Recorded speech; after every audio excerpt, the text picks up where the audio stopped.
She's a monster! Well, thank goodness I'm a monster fucker, Henny. Thank goodness. Hello, everyone.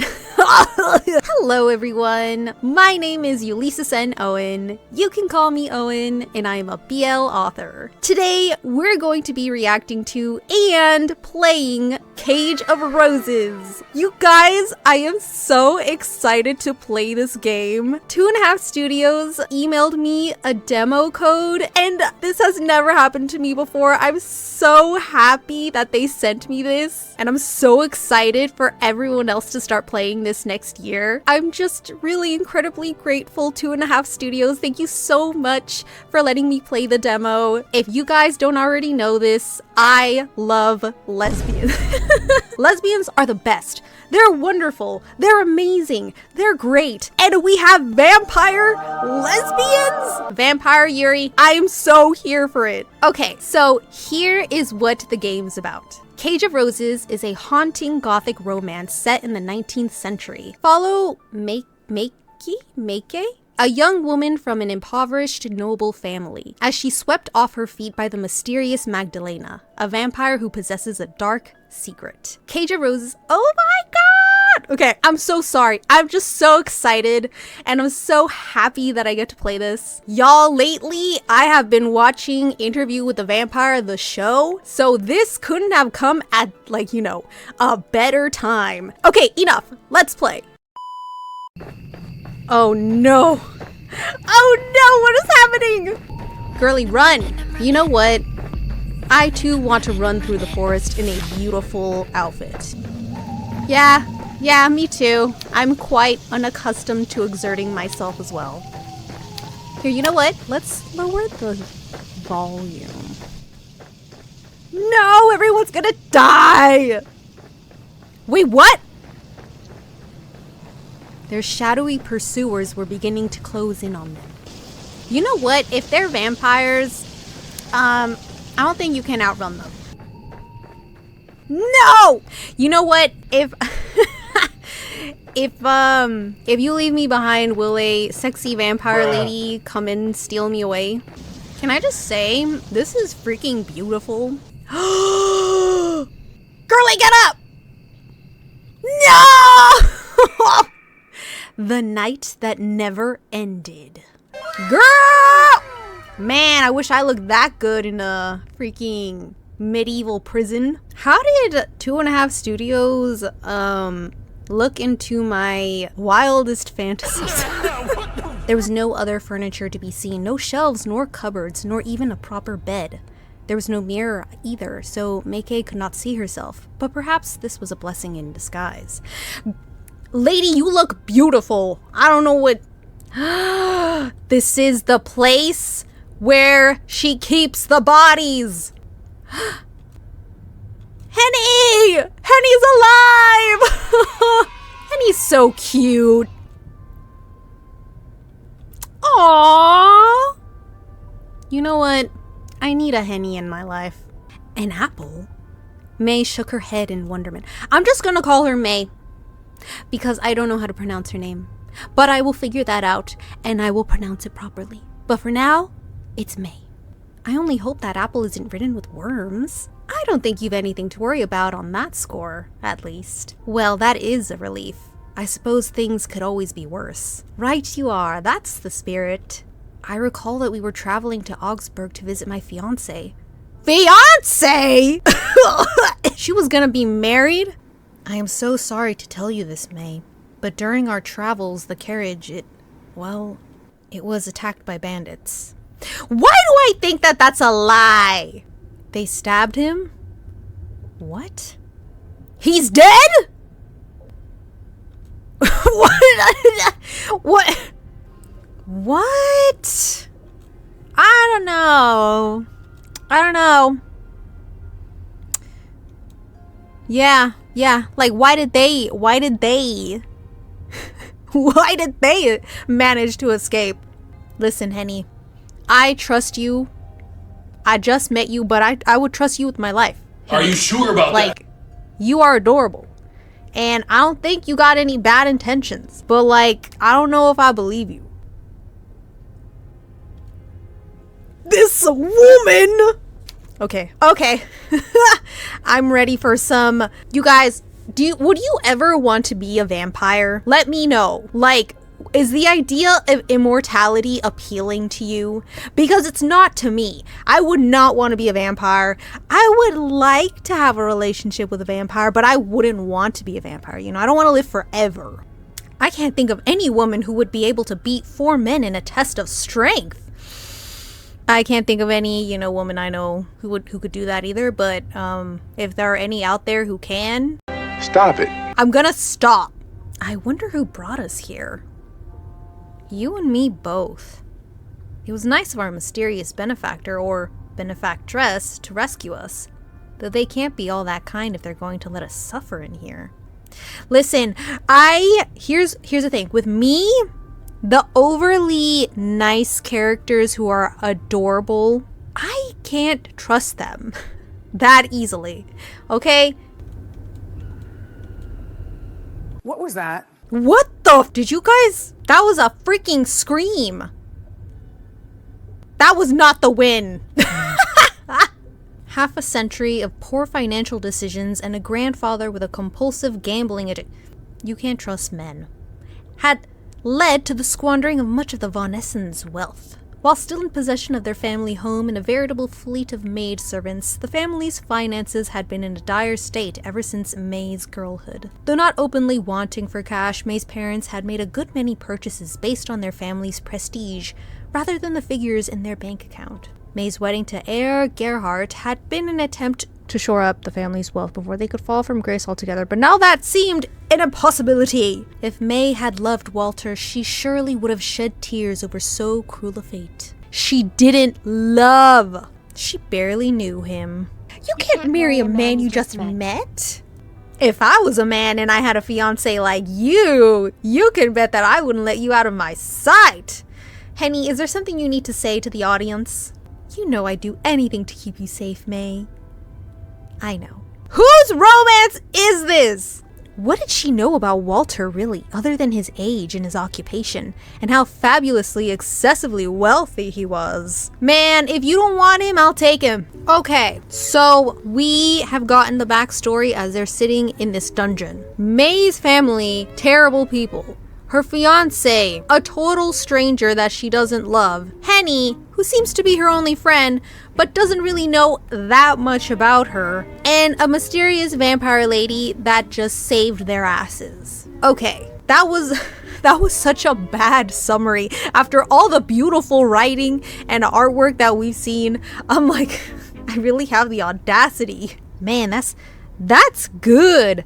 The sky beyond their prison cell, meanwhile, remained dark, like a bereaved widow outfitted in mourning clothes. Footsteps.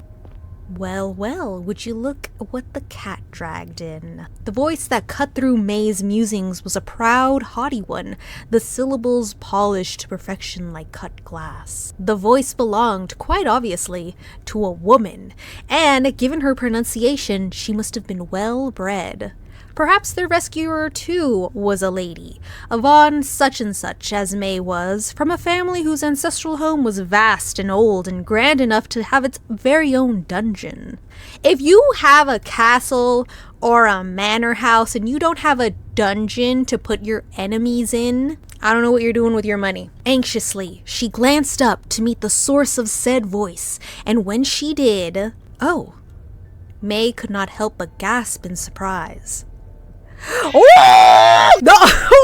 The owner of the voice, who now stood upon the opposite side of the cell's door, was not at all what May had imagined. She was shorter than May had expected, shorter than May herself, who was dwarfed by her wealthier, significantly older fiancé. Her skin was frighteningly pale, like that of a corpse, and beneath her eyes May could see dark rings similar to those she often sported during the long nights at her bedroom window, unable to sleep. The woman, or was she a girl, had hair so fair it was almost white, which almost seemed to glow in the moon's light. The girl's appearance, but was she a girl, was striking, not only because of her indeterminable age, but because of her eyes, widely spaced and fringed with the most luxurious of lashes. Her irises were not brown like Henny's, nor blue like May's. They were not green, nor hazel, nor gray, nor any of the other shades May had seen in the faces of her family's servants, and the attendants at the boutiques to which her mother took her at her local parish. Her irises were, instead, bright red, so much so they bordered on the visceral. The girl was a perfect stranger to May, but her eyes told more than pleasant chit-chat ever could.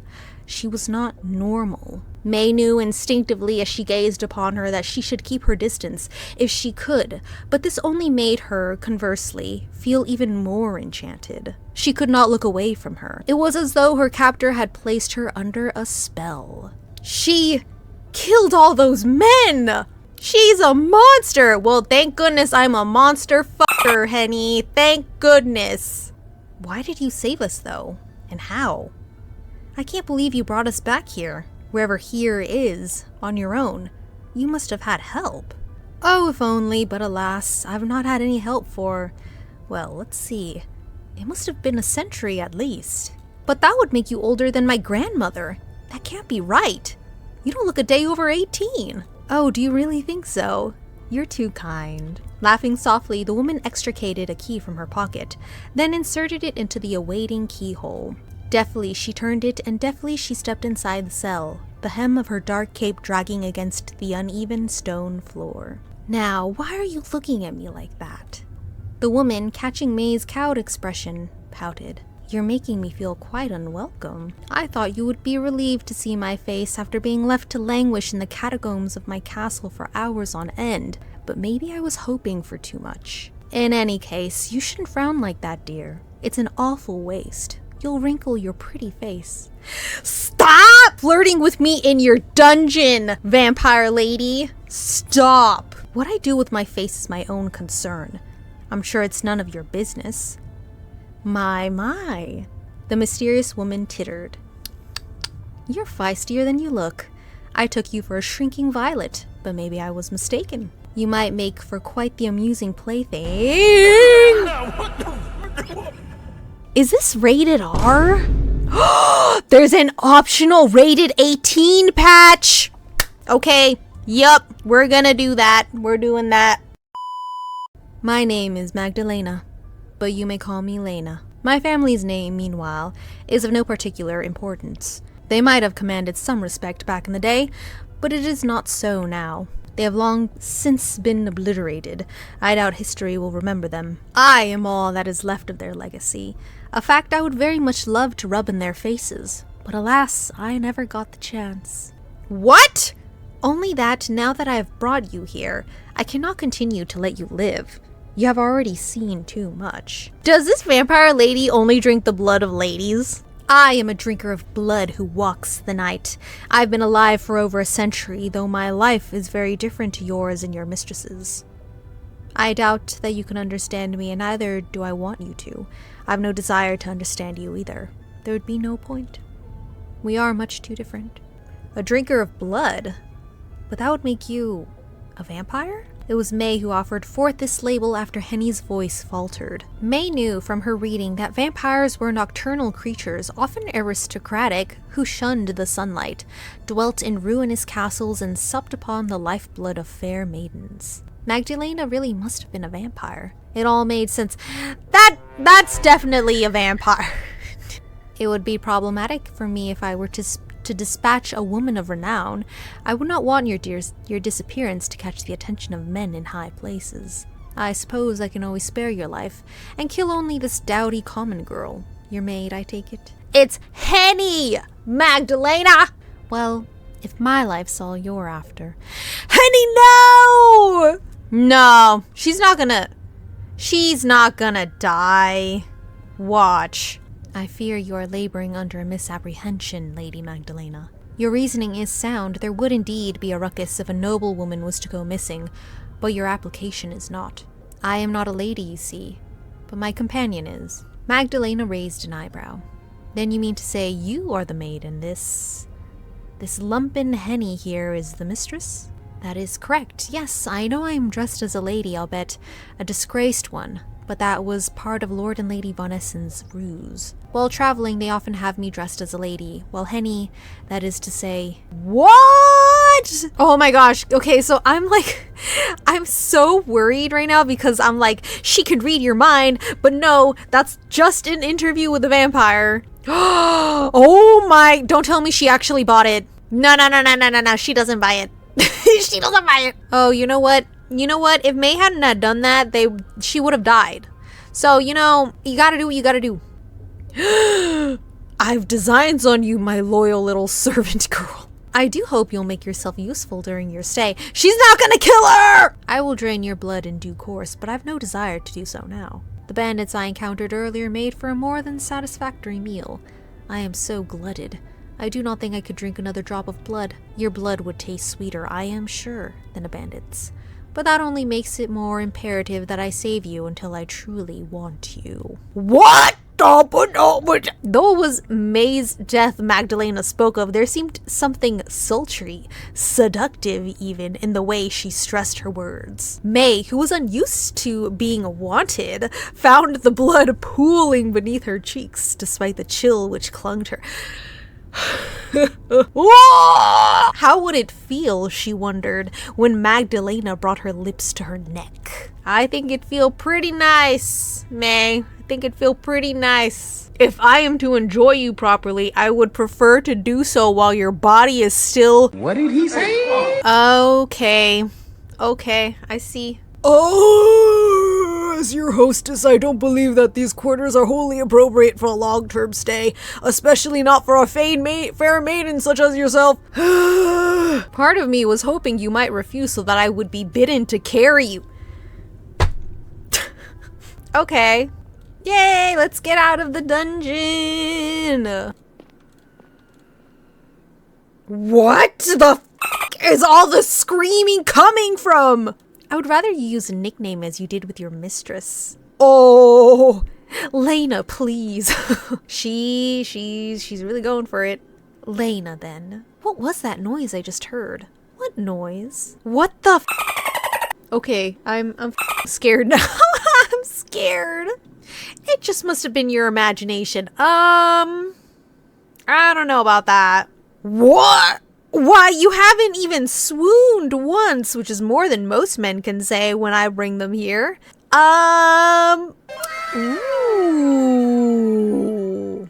Nice freaking outfit. You know what? Okay, if you're gonna play this game, you need if you're of age, like a glass of wine, some candles, create a vampiric atmosphere when you're playing this game. Don't tell me that you've come over all shy. I brought you to this room solely so that you might sleep. I have no wicked designs on your innocence, regardless of how pretty you are. Lady, I swear to God, I only want your blood, not your body. That's not what 2.5 Studios say when they have an rated 18 patch, Magdalena. That's not... I beg your pardon? What designs are you speaking of? You cannot tell. I'm sure I've no idea. None whatsoever? None at all. I'm wholly ignorant of such affairs. Goodness me. Did your mother never teach you what men and women do in chambers such as this? I don't think I would care to do much of anything in a chamber like this one. It smells of the grave. You know what, May? I would love to do something in a chamber such as this one if it smells like the grave. With a vampire? Oh wow, look at the save feature. This is pretty. Okay, back to the program. What did you mean earlier when you said you'd no designs on my innocence? Dear me, I thought perhaps you were joking, but I can see that you're in no fit state for it. Oh, I meant only to say that I would not do unto you as a man might. Regardless of our surroundings, I've no nefarious intentions of that, you can be assured. May thought of her governess' explanation of sex and of Walter's expectations come their wedding night and flushed. Oh my gosh. I know what men and women do behind closed doors, but how could two women set about something similar? You think so? You know what? I got some news for you. You could never hope to pass as a common serving girl, not in a month of Sundays. I'm not stupid. Yeah, see? I knew it. I knew it. Dear me, you mustn't be very close to the man if you address him in so distant a manner. Why, you make him sound like a stranger. Do you truly wish to marry him? I hadn't any choice. My parents... So that is how he regards you. As a profitable purchase. You know what this is giving to me? I think that Magdalena, you like May. I think so. Okay. What are you gonna do, May? Damn! She looks good. I wish that I was locked up in a vampire's tower, dressed in whatever she's wearing, laid out all beautiful on silk red sheets. Okay, I'm stopping. No matter how May tried, she could not get comfortable. All the while, as she tried to sleep, she heard the wind howling outside, creeping stealthily like black-cloaked thieves through the cracks in the glass panes. May's bare toes curled against the mattress. Anxiously, she shuddered. What was to become of her now? Cage of Roses! Oh my god! Okay, you know what? I want to play the rest of this game. It is so... The writing is amazing, okay? This is literally a book, you guys. It's literally a book. Published by 2.5 Studios. Wow, that's so cool! Oh my god! Okay, you know, I am so into this.